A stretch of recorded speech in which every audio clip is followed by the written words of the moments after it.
There we go. Got it. Okay.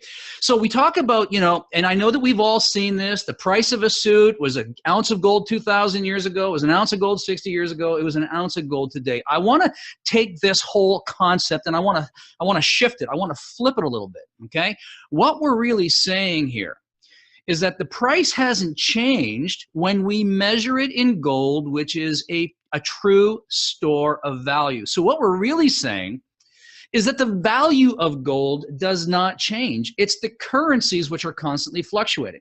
The reason why, it took $35 to buy a suit in 1960, but it takes $1,200 to get a suit today, is because they keep printing this fiat currency, which is unbacked, and the more they print, the less it's worth.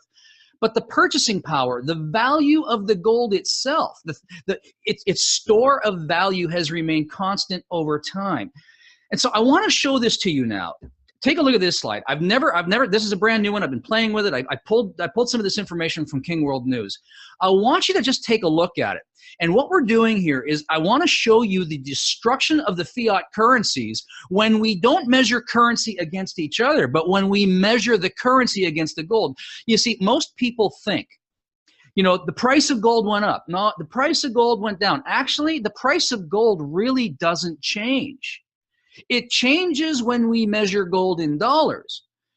But what I want to do tonight is I want to measure dollars in gold. We're going to flip this thing on its head. So let me give you, before I'm just going to blank the screen here for a second, and I'll just leave it up.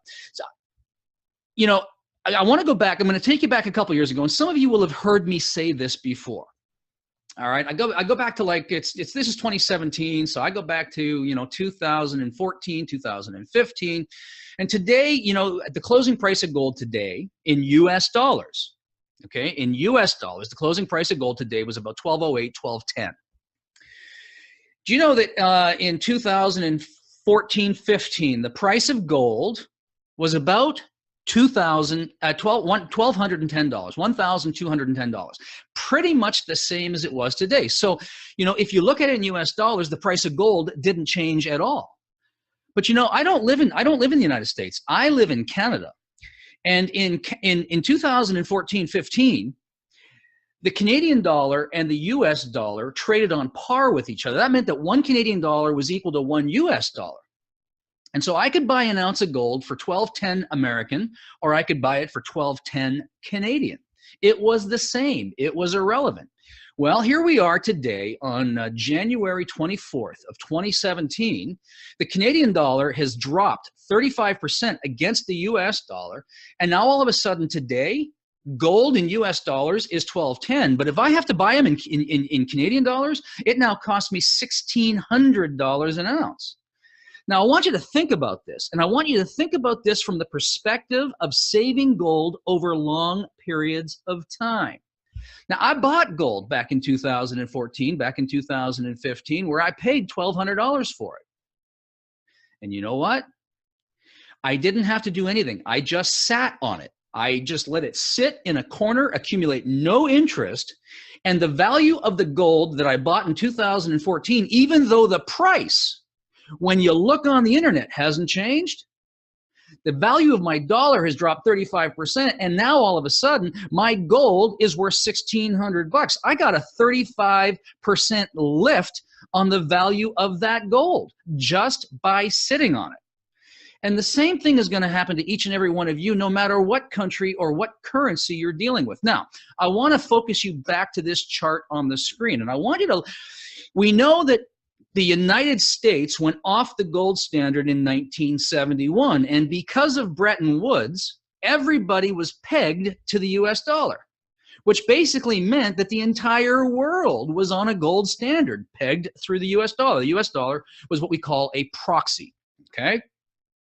And the only reason nations of the world agreed to allowing the US dollar to become the world's reserve currency was, one, up until about that time, they had a strong economy, and because the dollar was backed by gold, and you could officially convert your currency for gold, it was said that the dollar was as good as gold.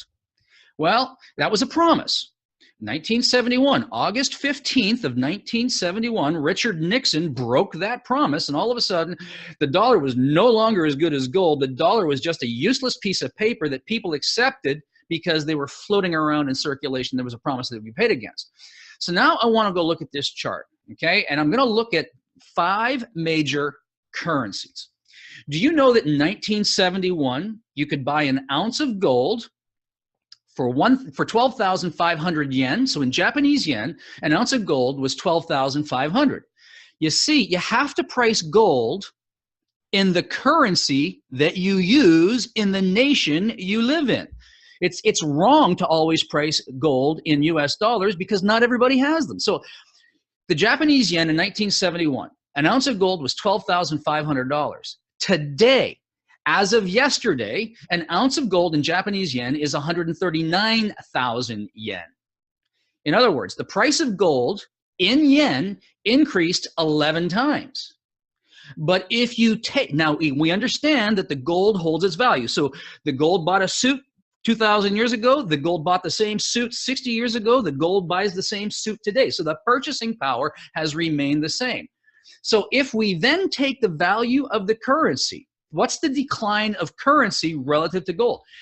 The currency has decreased. The Japanese yen has decreased 91% since 1971. Now we go to the euro. Okay, in 1971, there was no euro. It was a Deutschmark. So this is a Deutschmark euro comparison. 1971, ounce of gold, 65 euros. Today, it's 1,129 euros. The price of gold in euros has gone up 17 times. The currency has decreased 94% when measured in gold. US dollars, 1971, the peg was, an ounce of gold is $35, $35 an ounce. Today, it's $12.10. As of today, the value of gold has gone up 35 times. The currency has decreased 97%. Now, we make a statement in our webinars, you know, that the purchasing power of the dollar has lost 98 to 99% of its value. And here we're saying 97. It's still a true statement that we make because we make that statement from the inception of the Federal Reserve, which was in 1913. So from 1913 to today, the dollar's lost about 99% of its purchasing power. But from 71 to today, it's lost 97% of it. Okay, totally makes sense because under Bretton Woods, the currency was backed by gold and gold was on a direct peg. So we didn't have any inflation. We didn't have a whole lot of currency destruction. After 71, boom, as they started printing this money, the value began to decrease. Now here, look at Canadian dollars. I gave you an example a few moments ago. In 1971, the Canadian dollar was actually worth more than the US dollar. So you could buy an ounce of gold for $34, not $35, $34. But what happened in the meantime? The Canadian dollar is tanked. Today, an ounce of gold in Canadian dollars is 1,618. 48% increase. 98% reduction of our currency. And if we go to pound sterling, it's been decimated the most. So if you were to calculate these numbers, it's not 98%, it's about 98.7%. So it's almost 99%. You could buy an ounce of gold for 15 pounds. Today it's 978 pounds, a 65% increase or a 99% reduction of that currency. Basically what's going on, because they're printing all this currency, the fiat money system is absolutely being destroyed. But the purchasing power of the gold remains constant. And what I love about what we're doing here at Karatbars, listen, just forget about the price of gold. Did it go up? Did it go down? Forget about it. Now listen, when it goes down, that is just a huge buying opportunity. But this opportunity to be able to purchase gold, whether you're buying it by the gram through Karatbars, but when we look at the ounce price at $12.10, this is a gift from God, and this gift, this window of opportunity will be closing. We will not have it forever, and we are getting remarkably close to a point in time when physical accessibility to gold will get tighter and tighter. Now, Harold Seitz, our dear CEO, in his infinite wisdom, tells us that he has stockpiled enough of this that we can melt down these kilo-sized bars to continue producing these grams and cash gold units. But you know, the COMEX and the LBMA and all the rest of these institutions, they are getting increasingly tight on supply because the price has been manipulated in what's called the paper market or the synthetic market. There's a very big difference between the paper market and the physical market, which is what we deal in. When you have a Karat bar in your hand, when you have cash gold in your hand, you have real gold bullion, which will hold its value forever. And you'll want to get as much as you can, as often as you can, because this is the only way to protect yourself from the destruction of our currencies, which are basically debasing by the minute. So here's a beautiful little example. So in Canadian dollars, in US dollars, let's say this is a piece of cash gold. It's 1/10 of a gram. It's not a full gram. So the way I look at this, I want to help you with something here. When I look at cash gold, and when I look at Karat bars, I look at this as being spendable currency. So let's just use US numbers now, okay? I'm going to call this piece of cash gold, let's call this 1 gram, 1/10 of a gram. This to me is like my $5 bill. 2/10 of a gram, it's like my $10 bill. 4/10 of a gram, it's like my 40. 6/10 of a gram, call it, just for simple reference, it's the 50. A gram of gold, a full gram, that's kind of like my 70 to 100. And so when you have cash gold and you have Karat bars gold in your hand, you have got a complete complement of spendable gold in small transactable units. You don't want these ounces. Now, I know many of you have heard me say this in the webinars and my videos and whatnot, but I really want you to get your head wrapped around this because it's going to lead me to the next place. It's going to lead us to the next thing I want to talk about. Does this make sense to you here? Right? You really want to get your hands on as much physical gold as you can. And the beautiful thing that Karat Bars has done has made it so simple to begin acquiring it in small increments without having to go broke or destroy your cash flow every time you want to get your hands on some of it, because you can get it in small units. That brings us to the beautiful, beautiful gold savings system, or what we call 113. 113.